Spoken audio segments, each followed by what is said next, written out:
Ne yolsam saçlarını karama koyarsan mı? Karaylasam bülbül kimi sen çiğnime konarsan mı?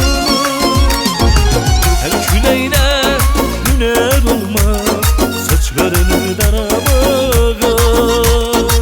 Sen o bülbülden değilsen uçup konasan bu bağa.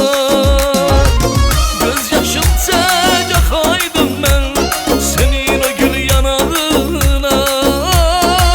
Dağ düşünde bulak olur öpeydim bal dodağından.